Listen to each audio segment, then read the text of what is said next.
listener production. The creators of this podcast would like to acknowledge the traditional owners of the land on which it is recorded. Aboriginal and Torres Strait Islander people are the first storytellers of this land. We pay respect to their elders, past, present and emerging, as well as any Indigenous people who may be listening today.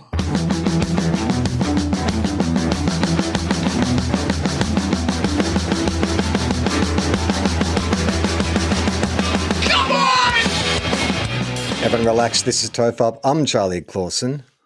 I am William James Anderson. Hello, and thank you for watching. And we just had a close to 20-minute conversation before we even started. Which I think is the longest unrecorded conversation we've had in about the last 10 years. I know. I kept sort of like, my left hand was twitching because I'm like, do I keep going on the roadcaster? What's going on? It was officially the TOFOP annual general meeting, basically. Basically is what happened accidentally there when we tuned in and when we just started talking about a few small agenda items, which blossomed into a full-blown agenda with minutes and covered the whole business. I know. It was an unexpected. In true TOFOP fashion, we don't put our biannual agenda in the calendar. We just fucking start it randomly. You're just going to be prepared at any time. It's just surprise meeting, TOFOP. Hey, I took your advice and I watched Jury Duty and I've started watching Mrs. Davis. Great. I've completed Jury. I'm up to episode Jury, which is where they judge Jamie Jury for crimes against gardening. Jury. He gets judged by he gets judged by plants, not his peers, just a jury made of plants. It's just half a row of plants and half a row of male dancers. From that side. Because you've got to choose from your peers. So that makes sense. There's the stripper element and then there is the landscape garden element. Yeah. Both parts of his life are reflected in the jury pool. I think that's good for Jury. Man, I did not realize how much I was going to love Jury Duty. I sort of saw the trailer for it and I was like, I don't know about this, but I fucking loved it. I loved it. For people who haven't seen it, it is essentially... Spoilers. There is no way for us to talk about how this show is good. It's been out for a while now, but there is no way for us to talk about how much fun this show is without at least giving away part of the joy of the show. So if you really want to watch the show and you don't want it spoiled, go and watch it now. It's only 7 or 8 episodes. They're all pretty short. It's so easy to watch. You can watch it all now, come back. It's so easily digestible, but it is. Yeah, tell me about it. Because I was so I'm like you. I'm going into this I know what the premise is, that one guy doesn't know that he's on a fake jury. He thinks he's on a real jury. He's been told that he's taking part in a documentary that is about what it's like to be on a jury, but everybody else in the show is an actor, so it's the Truman Show, it's Joe Schmo, it's any of those. Well, that's the first thing I'll say. Is it to me? It felt like a dated TV concept. I'm like, me too. I was like, why are they doing this? In the 2000s, why are we bringing this back? But there is a sophistication to the writing and the direction. And then I think there's also a bit of kismet where the guy they've chosen and the story that followed that apparently they had hundreds of applications for this television show. And so they had a lot of people to choose from, but because I've read a lot about this since, and there's a lovely little bit at the end, I'm skipping right to the end, but where they reveal the behind the scenes, how it was all working and how they actually were, what the control room looked like and how the whole operation was being conducted. And it's just fascinating. And I was so fascinated by that I was like, I want to know more about how they made this. You had exactly the same journey. I watched that last episode, then immediately went to any interview I could find about it and just trying to wrap my head around the logistics of what they pulled And so off. the toughest thing about it for me, and I think this is just why I've skipped to the end to say this up front, is the thing that makes this work.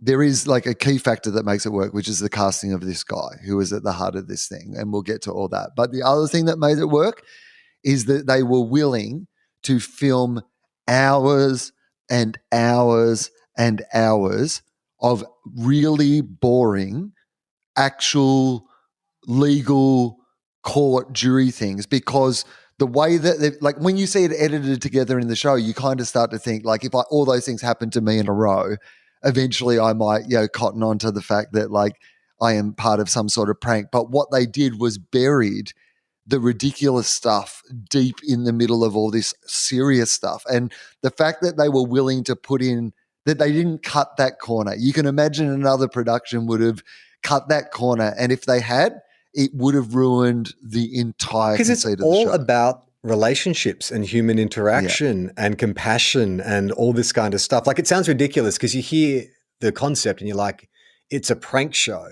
But the way they cast it, I mean, there's little elements from like, oh, that feels a bit like, over the top, or it's a bit hammy or whatever. But I think casting is pretty amazing, and the restraint of the performers to know when to push it and when to pull back is phenomenal. Like James Marsden, like I like James Marsden, he's fine, but this is an incredible performance, an incredible self-aware, fearless performance. Like, he basically plays a douchebag Hollywood prick version of himself. Yeah, so it's very important that he's not playing a character. He's playing, for the purposes of this, James Marsden, the actor, has been called to jury duty. That's the and conceit. James Marsden, the actor, does not want to be on this jury. And then but he's just a larger version. It sets up the paparazzi so he'll get dismissed, but the opposite happens. I mean, it's incredible. Because his performance, I think, is the toughest performance in the entire show, because that's the one that if he got it wrong tonally, you could reveal what was going on. But he does this pitch perfect caricature of what that Hollywood asshole would be like in that situation. That is just so wonderful and believable and hilarious. It didn't surprise me to learn that some of the people behind it had made, obviously, proper documentaries, these sort of things, but there was also people from The Office and, well, that's what people it felt who like, understood. didn't it? The Office, it had the same, obviously because the mock documentary and all that kind of stuff. But there was that compassion, for it was never cruel to him. It put him in fucking bizarre situations, but he was never the subject of the joke.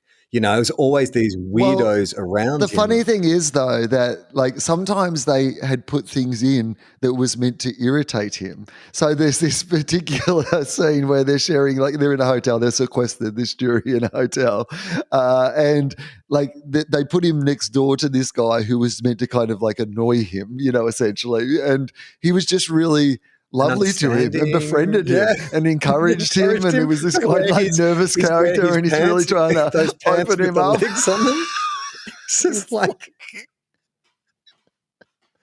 know, it's amazing. And they really, there's some cartoonish moments.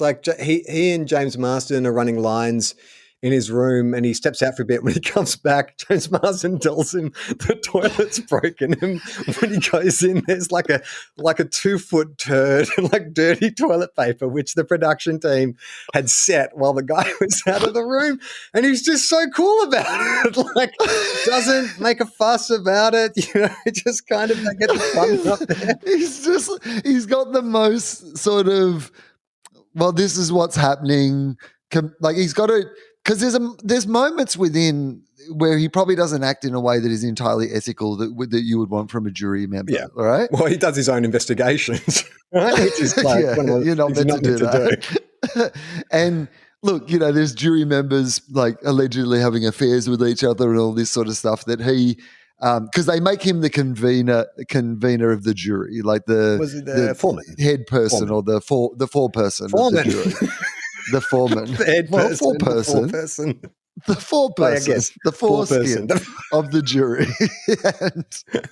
and so he has to manage all these relationships of the people who are on the jury. And these characters are just, again, when you describe the highlights, it just sounds ridiculous. But the fact that they were willing to bury, like, I mean, when he's playing, there's that Asian jury member who he's Got the playing that gambling game problem. with, and he's got a gambling problem, this guy, and he loses all this money to our hero, and our hero is just absolutely cool about it. I believe it is. He loses $2,000 in a game that he doesn't even understand. Like, our hero doesn't understand the Yeah. game. Like, the conceit is that this guy is teaching him the game, but he's constantly losing this game through these ridiculous, and so our hero is basically, oh no, you don't have to pay me back. And this guy is just committed to the idea that it would dishonor his family if he didn't pay back the money. And it's like, it's so funny. But that guy, like, I mean, the way that he just handled human relationships in that show, was incredible. Well, like, he he might be my new role model. I think it was the last episode, or maybe it was a making of video. There's a whole storyline about James Marsden is waiting to get this script for this film, and he's working with some hotshot director. I think they kind of allude that it's Quentin Tarantino, but they don't say Quentin Tarantino. And so that's kind of this thread that runs through it. And then he doesn't get the part, and they have a birthday party for one of the other jurors, and James Marsden turns up and assumes they're throwing him a pity party because he didn't get the part because he's a self-involved actor. And he flips the table, and it's this big scene, this big aggressive moment, and storms off. And in the making of, they're monitoring the lead guy, and they're like, oh, he's genuinely upset. And they have like a contingency for that, which is like send James Marsden in with another cake that he's bought to apologize. And it's like, I mean, it's just that level of kind of planning, but also like. Well, the way that they had to pivot, there's that one thing that they showed where one of the actors accidentally called somebody by their real name and not the security name. lady. The security lady. And they literally then just had to invent another person. What's the bailiff? She's the bailiff. Yeah. And so they had to then invent another. Is bailiff gender specific? Bailifa. Queen Bailifa. It's Queen Bailifa. She's great.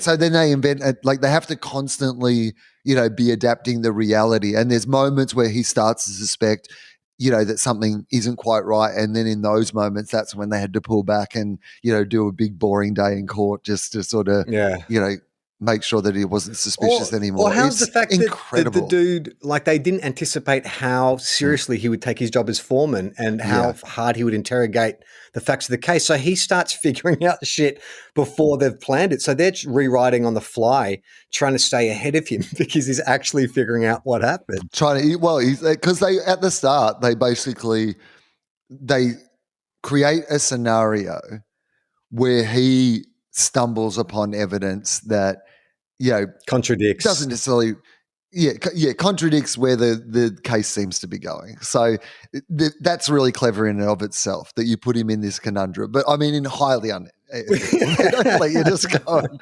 investigate at these places by yourself. But it kind of is one of those things where, again, like, it's a long time afterwards where he realizes that the thing he's seen is the opposite of the way the rest of it is going, because that unfolds. So it becomes more and more compelling that he thinks he knows this thing about the case. What were the bits that you felt were most kind of vulnerable to exposure? There was a couple for me that I'm like, and one was the performance, and I thought the entire cast was great. So I'm just really splitting hairs, but the guy who plays the nerdy dude whose girlfriend he thinks is having an affair, I think that guy, there was moments where I felt like he just leaned into it a bit too hard. It felt more performance-y. Like the others, like the Chinese guy and stuff, felt like really authentic.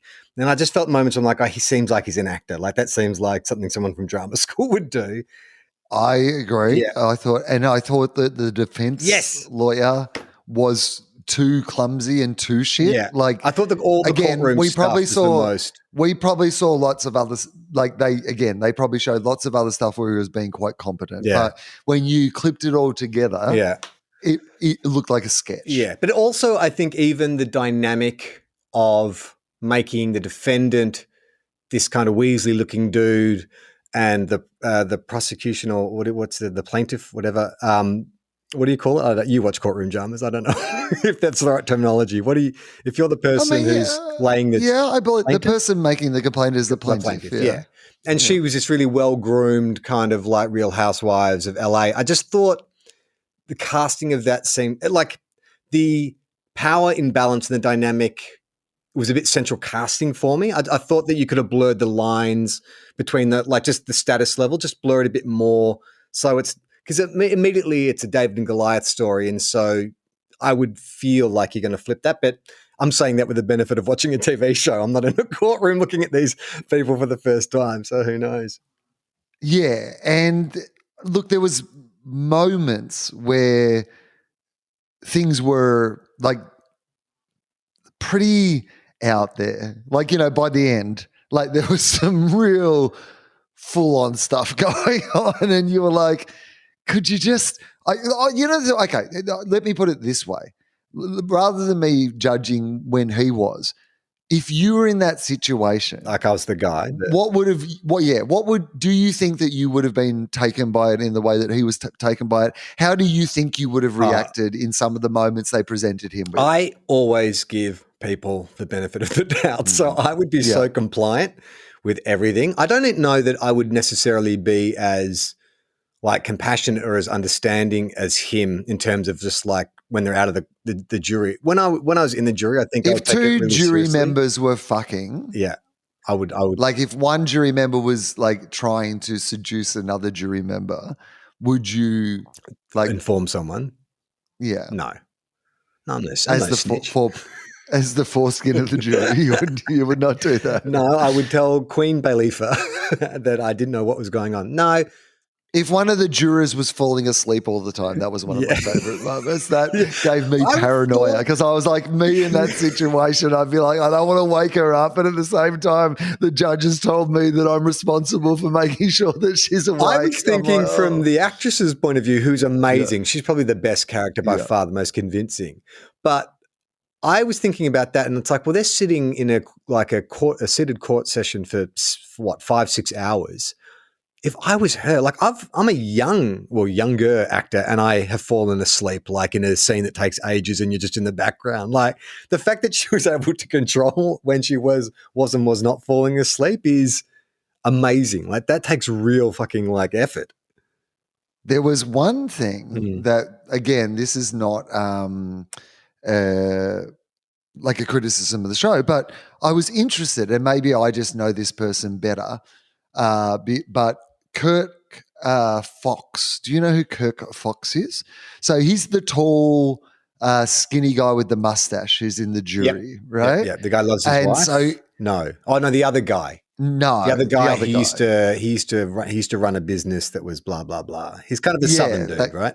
Yeah. Well, he's so very tall, very lanky, big mustache. Yeah, so he's a stand-up, and I've done a bunch of stand-up with Kirk. Very funny guy, but he's been in Parks and Rec as like you're one of those semi-regular characters that might pop up once a season, but he's kind of technically a character in the show every season.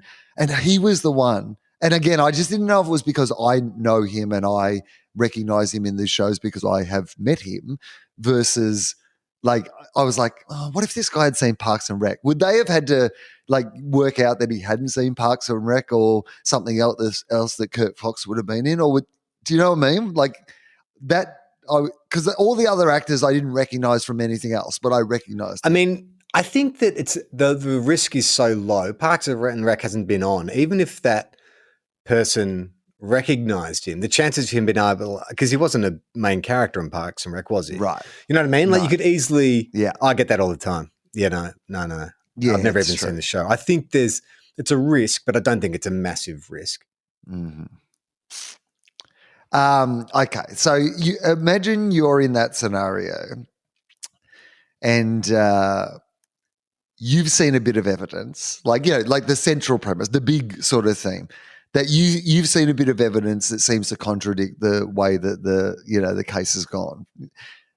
like, are you like him? Do you try to, find the truth? Do you think, or would you just be like, you know what, I could just pretend I never saw that thing at the start? Yeah, I'd be like a pretender never. Like, whatever makes this the lesson. Like this is When will this be over? Yeah, exactly. Hope that I'm never on your jury because whatever is the least amount of work for me, I'd be like, fine. I'm very trusting of people, and so if an authority figure said to me, "Hey, just stick to these facts and don't do your own investigation," I'd be like, "Yep, okay, I'll do that. I want to get this done and get out of here." I think I'd be more like the James Marsden character than anyone. If actor James Marsden, you came back to your hotel room after you'd been running lines with the actor James Marsden, and he had done an enormous poo in your toilet, and then hadn't been able to flush it, would you take responsibility for that poo on behalf of him? I would, but I'd also fucking tell everyone. I'd tell all the other jurors, and I would tell all my friends. I think the guy even says that in the. Doesn't he say that in the last episode that he couldn't wait to tell all his friends that James Marsden had done a massive shit in his toilet? It's a pretty good story, I suppose. You and I both would have at least 2 or 3 celebrity stories that we've heard in confidence. That's true. Have to do with something like that. Yeah. So I mean, one of them I'm willing to tell because I can blank out the name of the one I have to tell. Nah, this one's fine. I can tell this one. Right.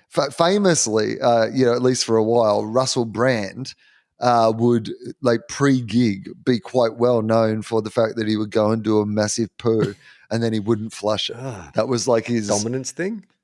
I don't know. Like, that it was his just brand. His thing. that was his brand. He'd say that. He'd a giant stand up doing his floating shit was his brand. That's Russell's brand right there. Shit, right for my bum. Russell's got a new special coming out now that he's gone down this rabbit hole of what is going COVID on conspiracies with him. Guess what his special is called? I swear I'm not a cult leader. So think about what we've just been through, and think about it's a pun, and like it's one that I would be proud of. You're close. A brand-demic. Brand-demic. That's fucking shit-demic. That's terrible. Brand-demic. I mean, it's kind of like one of those. It's like saying flag mantle. It's taking 2 words that aren't related, and the meaning doesn't actually give you a third meaning. It's just like 2 things that people might recognize. There was a pandemic and he's Russell Brand. So it's a brand-demic. But I guess the show's not going to be all about COVID being a lie or whatever his current position is. From the clips I've seen of it seems to be. Oh, wow. I mean, that's an interesting descent. It's weird, isn't it? Because it's just a pivot. It's not a descent. He's massive. Like, he's probably as big as he's ever been. He controls his own world and his own destiny. Like, I'm not into it.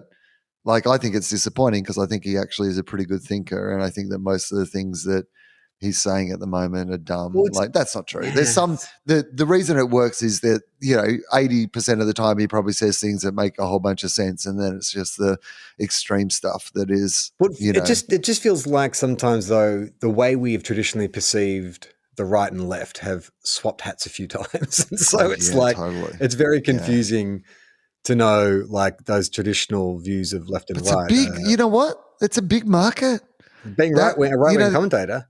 There's a lot of money in it. 100%. I mean, we've talked about this. We want to start our science YouTube channel where we just attack. But it just becomes more and more evidence. Like, often you look at somebody like a Russell Brand and you just think, or a Jimmy Dore or whoever, and you just think, Jimmy Dore's the one I don't fucking understand.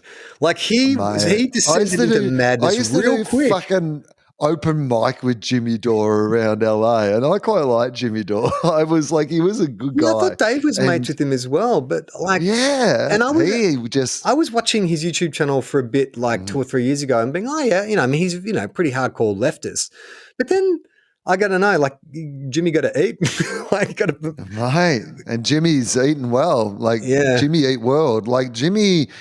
It's been incredible for him, like, really. Like, and people say, it's a grift. Russell Brand's a grift, Jimmy Dore's a grift. Yeah, maybe, but the reason that they're all doing it is because it's a really successful grift. Yeah. Well, look at fucking Andrew Tate and those sort of people. Like, there's a couple of left-wing commentators I watch and follow, and they say that, the reason why there's so many it's much more profitable to do this to spout right-wing propaganda, and you'll get a bigger audience and further reach than doing left-wing propaganda. And it's hilarious that they're constantly taking the underdog status, or like, we're getting cancelled, we're getting dominated out of existence. It's like, what are you talking about? You control rich. Everything. You're living in a gold castle where you broadcast 95 hours a day. And the dynamics are so strange around that. It's funny too, because I've tried to take in less of it, because I forgot there was a period of time where anytime I was like, washing the dishes or whatever, because I've got YouTube Premium, so I can listen to YouTube like a podcast. So I'd go into like a political commentary kind of YouTube channel, and left or right, after a while I'd get exhausted, because it feels like the same conversation keeps going around and around, and I hear it in, like, I'm getting yelled at in both my left and right side, and it's just exhausting. Everyone's talking, but nothing is happening. Nothing's changing. But there's so much about it is point scoring, like commenting on, so the left will comment on the right and make fun of what they've said and blah, blah, blah, and the right will do that to the left. And it's just this constant like as if pantomime. As if someone is kind of keeping score. There's different sides of the same dumb battle. It's all. Yeah. But I must admit though, like, I love a conservative cell phone tweet, where it's like, oh, look what this dickhead said. You do get a rush of, like, I don't know, dopamine or adrenaline, but it's so fleeting. And then it's like, ugh. Here's what I will say to you, Charlie. And again, I've been trying not to mention this, but I don't know if I've mentioned, but I'm not on social media anymore. I was unaware of that. That's a real shock. I'm sorry to. This is the biggest shock, is finding out that this jury is not real. Remember at the start of this podcast when we were having that annual general meeting and you were like, have you seen the really good TOFOP clips that are on Instagram? And I was like, no, I did not know they existed. But yeah, somebody sent me recently like a screenshot of something that had happened online. And it was of Prue McSween. Do you know, is that her name? Yeah, I know. Yeah, so she's like your classic Australian old conservative woman who's always spouting off some she's so uncompassionate. What's the word? Like discompassionate. Yeah, like that's it. Yeah, lacking like in she's compassion. Lacking in all compassion and empathy for other human beings. And she, I think when Tina Turner died, she tweeted, about Tina Turner being great, and then signed it off with R.E.S.P.E.C.T.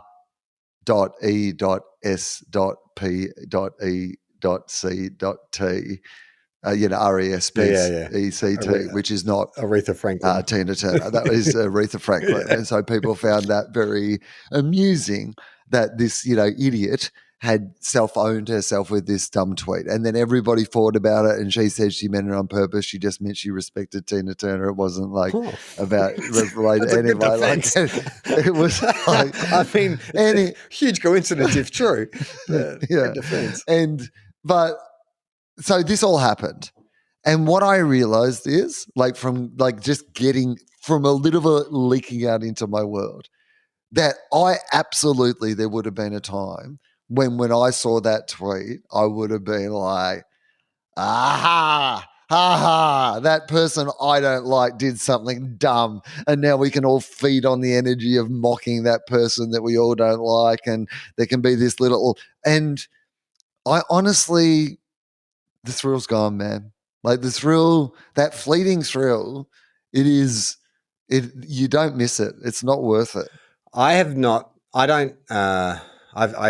that in a while. The amount of energy, someone mentioned me in a tweet in which they said horrible things about me. And I didn't consciously. I've heard nothing about me forever. It's great. Like good, bad, or indifferent. I'm hearing none of it. But the idea of responding to it was just like, who cares? Like I really. Also, what is someone saying a mean thing about you about? What was it about? I didn't. You don't know. It was just a general thing. Yeah, about this show that I'm boring and unfunny. And they can't stand listening to me. And I'm like, don't. Unnecessary. Go fuck yourself. But this conversation actually dovetails into. It's an unusual position to take on a podcast where it's only you and I. Yeah. Do you know what I mean? Like, why are you here in the first place, man? Philosophy. Or when Ill Will's Yeah. episodes of FOFOPs. I do so many things with other people. It's fine. You don't need to torture yourself, dude. But it does, this conversation tails in perfectly to this letter I wanted to bring up, because in a similar way of that kind of like rage writing and stuff. So some context. Podcast Mike was my guest on FOFOP a couple of weeks back. Very interesting episode. Podcast Mike takes us through his vigilante act when he intervened in a assault happening at a shopping centre. Yeah. And the discussion around that talk, we were talking about when I used to work in the video store and I got held up once. And in the course of telling the story, I mentioned that when I was working at the video store, I had this little scam worked out where people would come in with an overdue fee and I would take the money for the overdue fee and then I would delete it off the system. So I'd just pocket the overdue fee they thought they were paying and never give it to my boss. It's a bit of a throwaway comment, whatever. Anyway.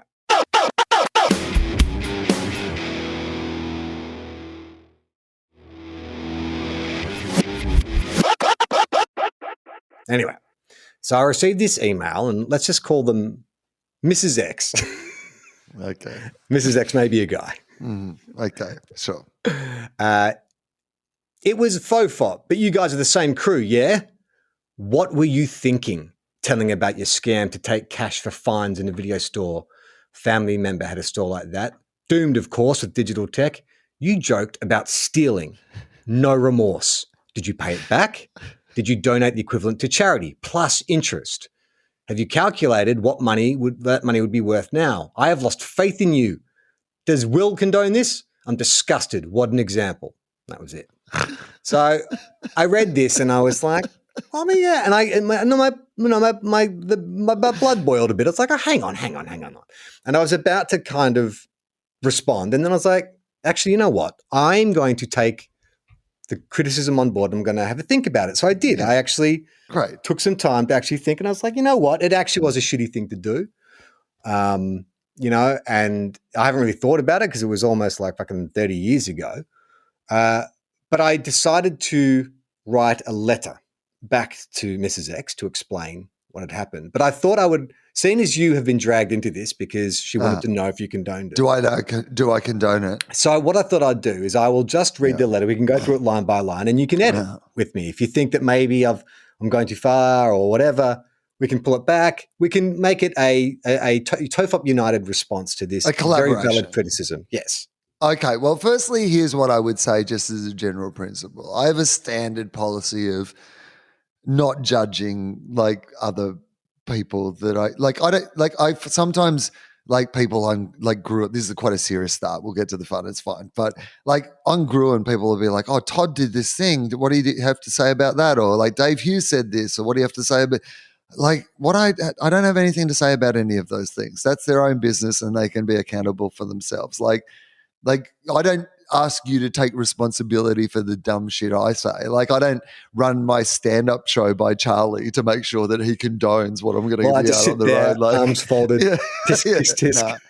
Right. So just as a general principle, like it should not matter one way or the other whether I condone or don't condone. But for the point of this exercise, that this is a response from TOFOP back to Mrs. X, then happy to be on board, happy to lend my ear and my collaboration. Yes. And so I'll just say from the outset, this is not like a bit. I'm trying to be as sincere as possible in this.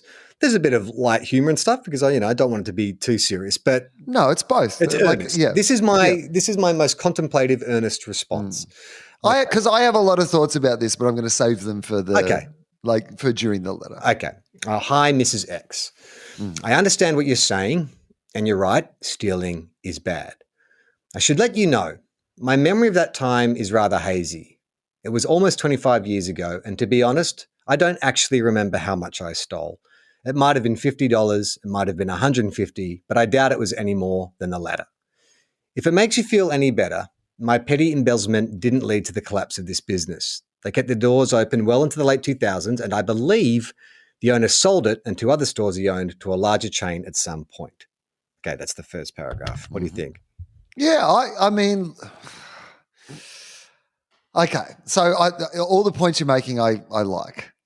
I'm just trying to get into the mind of Mrs. X in this moment about whether it's too defensive too early. There hasn't been enough of a sort of Contrition? like, I know that you admit at the start that, you know, stealing is like maybe there just needs to be just something a little bit more, you know, contrite before you get to the justification. Okay, so we can move these paragraphs. Because with Mrs. X, yeah, Mrs. X's family was destroyed by, you know, I would suggest mostly by the industry changing completely, not by a few people and late fees. But I understand the whole point that when your business is going down and you feel terrible about this idea, any money that went out of the business would seem like, you know, like a much bigger deal. So, yeah, like we can understand there's personal pain attached to the complaint that has been made, and you're being empathetic to the fact that that is personal pain. So I think that it's good to express that at some point, that you are empathetic. You know, Well, I think this next paragraph will cover that, and then we can move this. I agree. We can put this because this is a much softer one, or much more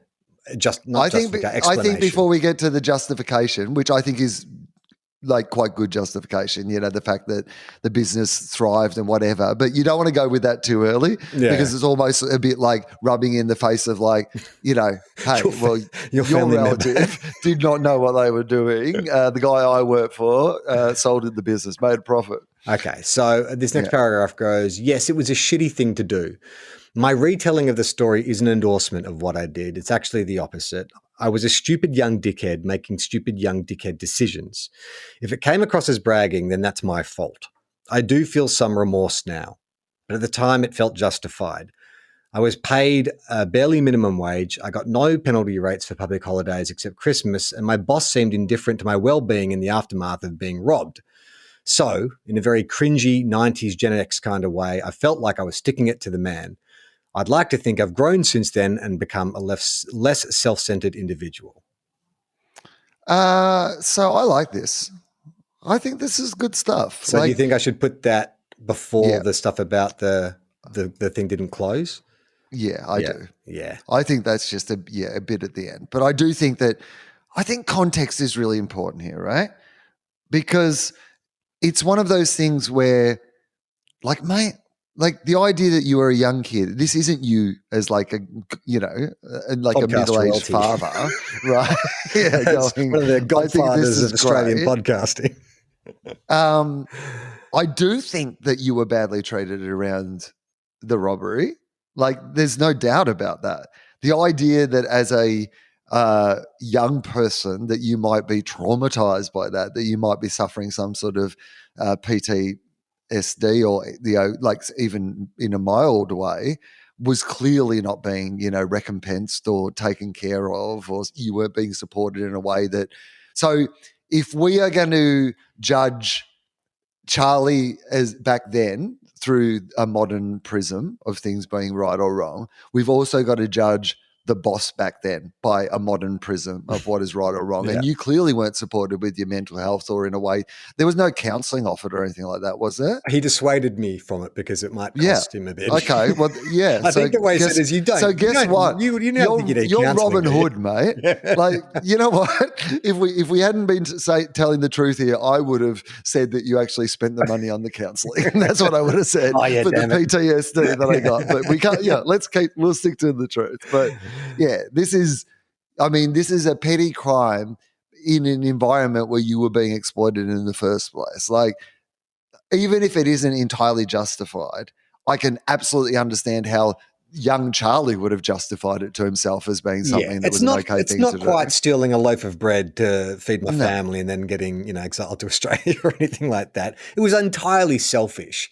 But it was kind of, I think there's an age, I mean, it feels like, you know, that kind of, you know, that university age where you're doing retail jobs and shit. Most of my friends who worked in retail would steal a Mars bar, you know, from work or, you know, like you just kind of do that when you're a kid because you're a young entitled punk. Like, that's just kind of the way the world works. In fact, I'd be interested to know. And for a lot of businesses back in the day, it kind of was the way it worked. Like, you got paid shitty, but you were allowed to, like, you know. Steal. That was in the Constitution, I believe. Like, you were allowed to, like, eat a box of chicken on the way home or whatever it was, you know? Like, I think, but again, it was a very different time, and you were a kid. And unless you was, and also, by the way, like, it's not a crime that anybody can, like, the idea that you're sending a bad message, right? Like, this is one of the complaints of this. And again, we shouldn't be writing this. I think it's good to approach, Mrs. X with like the spirit of, reflection and contrition. And like, I think no need for us to have a big blow up and a fight, about something like this. Like, it's contextual. But the idea that, you're just, no one can copy it. Like like this video stores don't exist anymore. Yeah. Like the idea that you can charge late fees, you can't. But this scam is, you can't replicate it. So the idea that you're telling people about it, it's not a bad example because no one can follow the example because literally the crime you committed no longer exists. Exists. Right? I haven't gone back and listened to the conversation that she's referencing, but I can't imagine like that. I was, hey. Guys, you want to make some extra scratch? Yeah. Like, here's a great way. Like, it wasn't like a scam. It wasn't a scheme. I assume, because it was in a wider discussion about con artists and how a con artist came in and ripped me off and stuff, which, is a further example of how if I did jury duty for real, I wouldn't question anything. Like, I've been conned several times and like, I'm very open to it, very gullible. But I don't think there was any way I was celebrating it. Like, I do think that happens sometimes, rarely in podcasts because generally we're long form conversation, but out of context, it sounds fucking awful, Oh yeah. Like this guy was stealing from his employer, if that's the kind of thumbnail, but the wider context of what we were discussing, I think should make it seem less egregious because there's other mitigating factors. But I also think there's got to be a way of having a discussion around, like a realistic discussion, so we can be human beings, around how we actually are, right?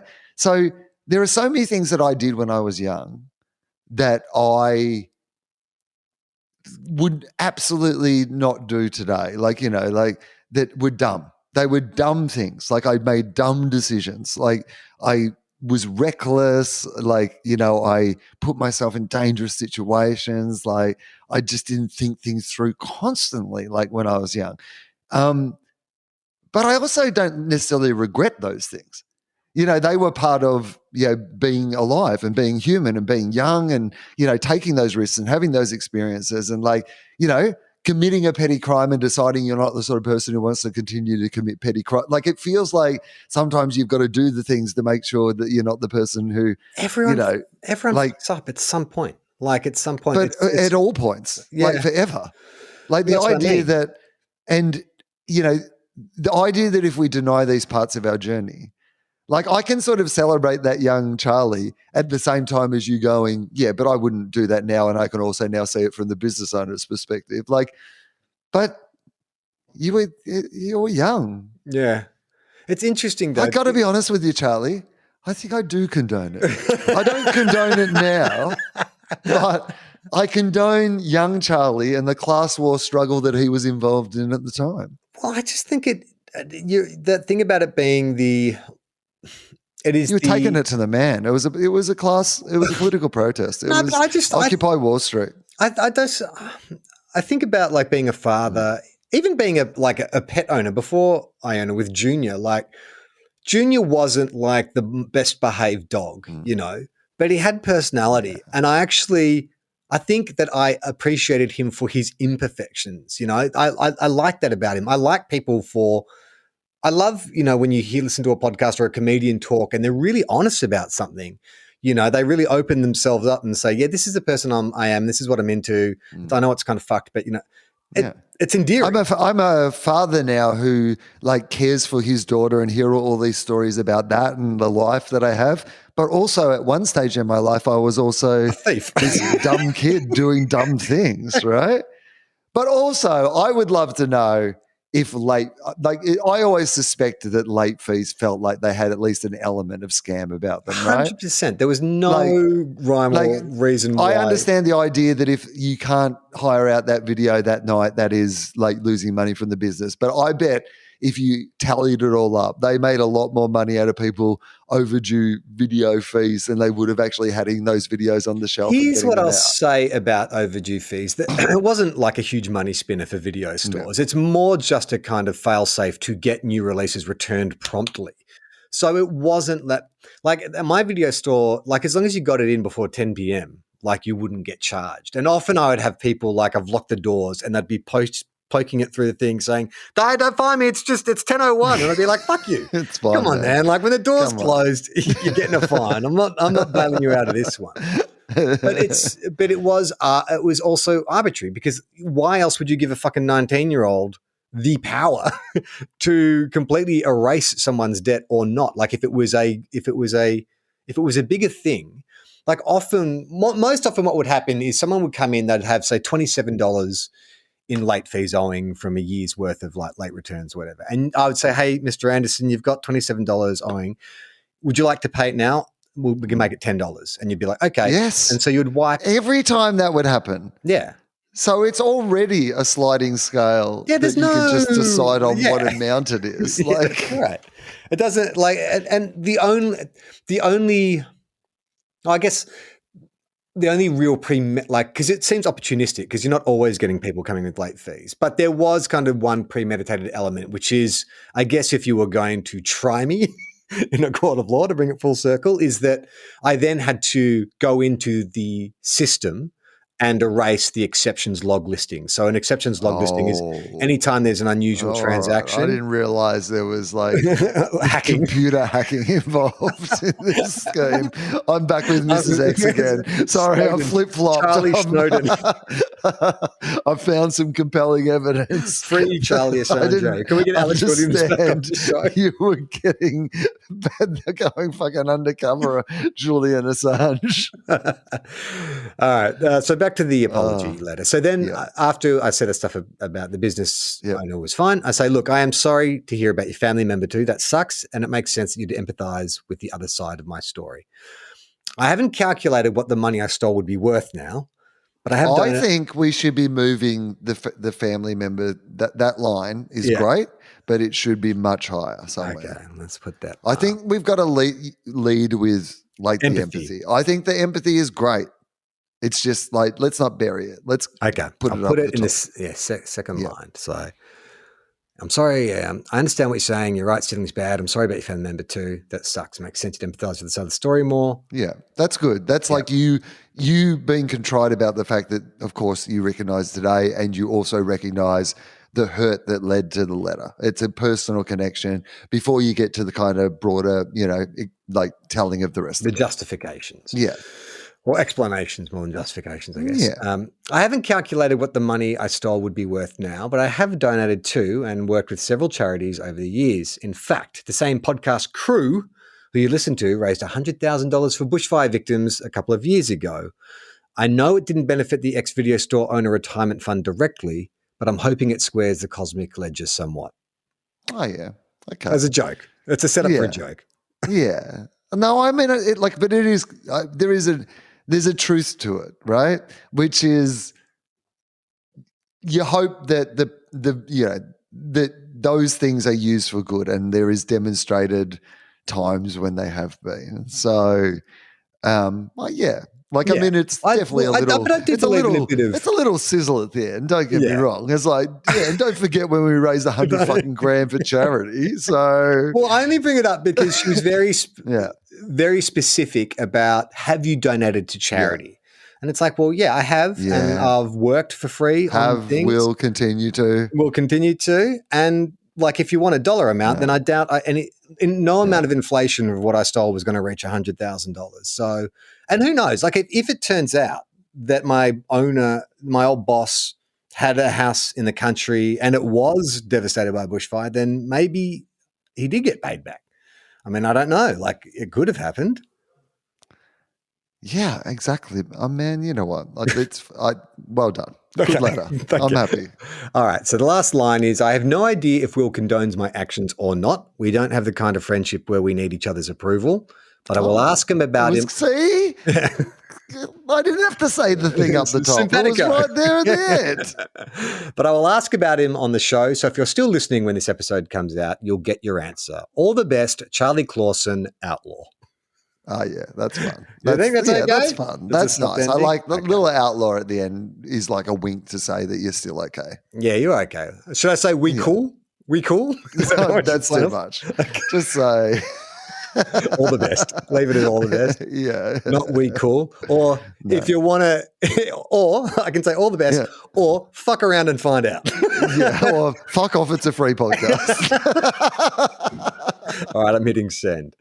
Okay. Let's get to the regular mailbag because we've had a lot of people get in touch with us, which is great. If you want to do that, you can go to tofop.com. There's a little contact form you can fill out. And while you're there, you can check out some of our other great podcasts. We have one called Two Guys, One Cup, which is an AFL adjacent podcast, a lot like this one, but focused around the footy. And it's been a really fun season so far. Our teams are both kind of faltering. Like they're both okay. Fine. They're fine. Both our teams are fine. Yeah. I mean, I'm sort of like, I think the show is better when our teams are not the most interesting teams because I think we find it harder to be funny about our own teams. We're too emotionally invested. Right? Whereas like the rest of it, when we're just talking about the rest of it and kind of trying to ignore the fact that our teams play in the competition, it's actually a pretty good show. You can also check out Willosophy, which is back. Will is chatting to some well-known comedians. This is coming out in 2 weeks. Do you know? Can we line that up? Fortune Feimster would have been on the show. People might know Fortune from being like her Netflix specials. She's very funny, but also she's in the new Arnold Schwarzenegger Netflix series, Fubar. So people can check that episode out. But there's a whole bunch of great Australian comedians on as well. Cam James, who's done TOFOP, and a whole bunch of others as well. And I am doing a podcast that is here on this feed called Two Guys, One Urn. It is basically a podcast about the World Test Championship and the Ashes tests that are happening in England, and it was with just a bunch of co-hosts of people who also like talking about cricket. So we're just having a fun talk about cricket. If you're a person who has any interest in the cricket that's going on at the moment, it might be a good place to have a listen, dip your toe in. But also Charlie and I were talking about before this started, because Charlie has no real interest in cricket. When did you stop? When Australia got good? Yeah, is that what he said? The mid-90s. Yeah, mid-90s. You're like, I don't like us to see us win. Yeah. So I like teams that lose. That's my thing. So Charlie, it would be fun. I was proposing to Charlie that I would love him to do an episode as well. Where I got down on one knee as he's proposing to me, and I said, "How's that?" And I said, "Not out." Not out. Well, in this, while we're talking about Two Guys, One Cup, I've got a bit of instant listener feedback. Okay. Love, Will. This is from Joel. He says, thanks to the new cricket pod, I fucking loved it. And I'll be listening all winter/summer long. I don't have many friends who share my love of watching every ball of an all-night test from England, other than my dad, also a farmer, who'll be asleep by 9 and only up to see the last session finish at 4 a.m. over breakfast. So your cricket conversations with old mates will be mine vicariously. Thank you for rekindling that 2005 anticipation. You need to explain that to me. No, it's an Ashes. That's the 2005 Ashes. Is it like a code for weed or something? Hey man, you gonna hit that 2005? That's a Cypress Hill song, right? Isn't it? 2005 Ashes. Watch the balls get bashes.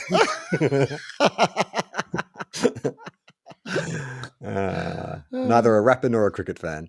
I can't wait for it to get started and to hear you meander through the fallout with excesses of excitement, armchair opinions, and hilarity. There you go. That should be your tagline. Well, here's what I will also say. We are recording this obviously a little bit in advance of when it will come out.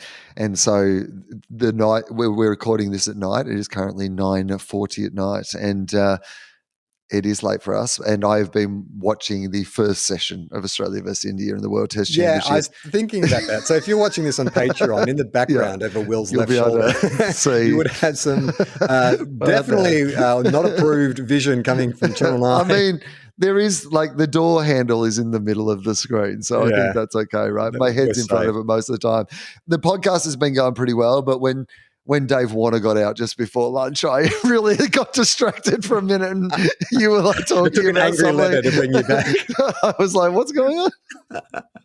Break out the teapot and bring on a green winter in chilly Melbourne. Thanks again. Hi, well, thank you, Joel. Tell all your friends. You're not meant to say subscribe or whatever. Apparently, this is Mike III has been drumming into me that we should always tell people to follow. That is the subscribe is an old school term. That's what old people say. We are old though. I know. Follow the show. Us. Go to the show and follow. Do you remember we had a discussion around medical journals a couple of weeks back? What happens? Are they online now, or do people get hard copies? This is from Mike. Hey boys, you asked the question of how do we get medical journals on an episode about becoming a science promoting YouTuber. These days, journals are accessed mostly online through subscriptions, usually bulk university or institute subscriptions. Or, of course, there are websites to access them all for free, but that wouldn't be legal. Go to Sci-Hub, the Napster and Pirate Bay of science journals. So there is even in the noble medical profession, there's a fucking black market site for. I love the idea of that. That's like a sleazy online den where doctors go to get the banned journals. I like the idea of the medical dark web. Yeah, where you're like, you want to hear you really do this operation? That's right. We'll show you how to do a heart surgery without a scalpel. You guys still cutting open your patients, you idiots. We got the real juice. Physical copies of journals still get sent out to university libraries or if you subscribe, but I assume it would be rare to personally subscribe as they're very expensive.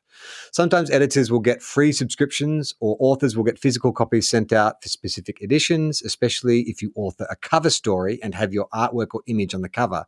Scientists' offices can be quite geeky shrines to their own work with journals on the wall. Yeah, I mean, I don't know that from actual doctors, but in movies, doctors seem to have if you want to do a bit of exposition without the characters using dialogue, you just pan across the wall and it's like medical science men of the year. Oh, he must be smart. I will say this. Do you think that they would be selling more journals if they told them to follow rather than subscribe? Yeah. And if there was a centerfold of medical instruments. Ooh, take a look at that stethoscope. I'd like to stick that in my ears. Ooh. I mean, it's quite erotic when you think about the blood pressure ball and listening to someone's heartbeat. It's all quite intimate. More commonly seen in physical form are the science magazines for the general public, translated by science communicators into less jargony language. Yeah. And they are often given out as part of outreach programs or subscriptions. I would love to be smart enough to. I read a lot of books on science and watch a lot of YouTube, but I'd never understand it. I want to. I feel like the more I read, I'll get better at it, but it still doesn't work. So now what I've done is I've resorted to using science YouTube videos sleep stories. So I'll find the most complicated, lecture on quantum physics, and I'll just put it on and go to sleep. And it's like, okay. And hope I tried hope that it just soaks in. Yes. I tried the book learning. It didn't work. So I'm hoping it'll just absorb into my brain while I sleep. Now, Mike pivots here, Will, and you're going to get a bit of your own negative feedback. Oh, no. Minor negative feedback, but it's still one minor peeve. In among your glorious great work is the introducing of a guest. Well, you know who the guest is from the name of the episode. That's something you do. I don't do that. You do that on your episodes of TOFOP. I think you even did it in the Howie episode. Well, people know who you are. You know what I'm talking about? Okay, sure. Yes. For me, at least, most of the time I am listening to a string of subscribed podcasts on headphones with my phone in my pocket, and I never see the title or the art associated with the podcast until later on. So I'm not sure if I'm unusual in this situation, but most of the time I've got no idea what show is coming up, as they all autoplay as I go about my day, and the vast majority of the time I haven't seen the title of the episode. I'm sorry to be picky. It just irks me every time I hear it. Anyway, keep up the great work, and great to have TOFOP and FOFOP finally merged in the one feed. So should we write an apology? Mike, you got time to draft a second letter? Dear Mike, do you think Mike is unusual? That's it had never occurred to me that anybody wouldn't know like what podcast that it would just autoplay. That seems incredible to me. That like Yeah, that's not my listening habits. No. I will look at an that's just the episode. first time I've heard of that. Like, I would love to rarely hear from listen other to two people if back to back either these days. I will sometimes listen to two back to back of the same podcast. Like, so one might run on, but if it's one FOFOP, finishes and it runs. It would be two different people. I know, but but if he's listening to other, like it sounds like Mike is listening to, like, say he's listening to Do Go On, and then that just rolls into, or is he saying that he's listening to FOFOP and I didn't give the? I think that's because I always. So it's not different podcasts he's talking about. He's talking about just different ones. I don't think it does auto. Oh, maybe if you listen, it depends where you're listening from. If you're listening to your recently released, then it will skip from pod to pod. It'll do it like chronologically and what's been downloaded. But if you're in the library, you're listening to sequential episodes of the show. Interesting. So, all right, here's what I would say is I think that probably the majority of people, I'm guessing, have looked at the description and know who's on the podcast before they start listening to it, particularly on the ones where we really often feature them in the art and all those sort of things as well. So I think it would be rare to be this situation. The reason I say the thing is an acknowledgement of the fact that it's dumb for me to be introducing somebody on a thing that most of the time people already know who it is. But also, I just say things. Like, this is the most important thing to remember, is that I just say things, and often, like, I don't know what they mean, or I don't overthink. When James Fosdyke sends us the artwork for TOFOP, like a lot of the time I'm like, what is that reference? Please, I'm not thinking any of these things through. I'm just talking, and sometimes the words come up in the right order, but like often they do not, and often what I say makes no sense. Like that whole Philosophy opening, which is like, welcome to Philosophy. I'm Will Anderson from the title of the podcast. That's literally just because, like, when I originally had the podcast up, it was called Philosophy. And then it got, like, I stopped doing it for a while, and I couldn't log back into the channel, so I had to change the name of the podcast to Philosophy with Will Anderson. Like, I didn't come up with it on purpose, and then I said that to apologise to people, and then it became the catchphrase of the show. I just say dumb shit. He finishes up by saying, is there any chance of Will's stand-up shows making it to Cairns? Oh, I'd like to. I'm going to Townsville. I know that's not helpful to anyone in Cairns, but if you're in Townsville, I've got shows in Townsville coming up, and I'm also in Wyong and Glenelg and I don't know, some other places, comedy.com.au. I've still got a few shows, and they're in a bunch of random places. It was such a shame to lose the show from the pandemic, and it would be great for the show, or even better, for TOFOP to make its way up north. Well, can't say anything yet, but we will say something about it's related to that in the future, I'll say. Not really related directly to going to Cairns. Not related shows, to please don't. Mike, Please don't get your hopes up that much. Yeah. Although, if you can fucking, anyway. We can't say anything yet, but there may be an announcement. We have had a few podcasts come through, really, and hope to see. I mean, I don't know why I sound surprised, but this was like, what podcasts are going to Cairns? And hope to see more make the trek up north. I mean, honestly, what podcasts are going to Cairns? Like, I'd be worried about the idea Darling that we wouldn't Shine have, or something. We wouldn't have enough people. The Batuta Advocate might do fine in Cairns, but like, I don't know if we would have enough people to fill the venue in Cairns. Mike signs off. I'm the human parasitic worm medical researcher, which makes me medical practitioner adjacent. Well, that's medical professional. Well done. All right, that is TOFOP for this week. Do you got anything to plug before we go? Logical's still on ABC iView. My book's still out. I Am Not Fine, thanks. There's some dates left on my tour, but by the time people are listening to this, the thing that I will be slap bang in the middle of is Gruen, which is my show on the ABC. You can find that on ABC iView, and excited to be back doing Gruen. So, I was on the Weekly with Charlie Pickering a couple of weeks ago. That's on ABC iView as well if you want to check that out. All right, that is TOFOP for this week. I'm Charlie Clausen. I'm Will Anderson.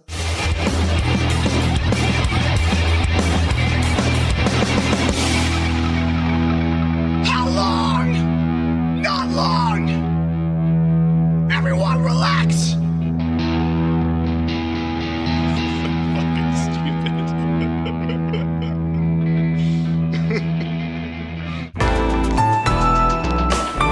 listener.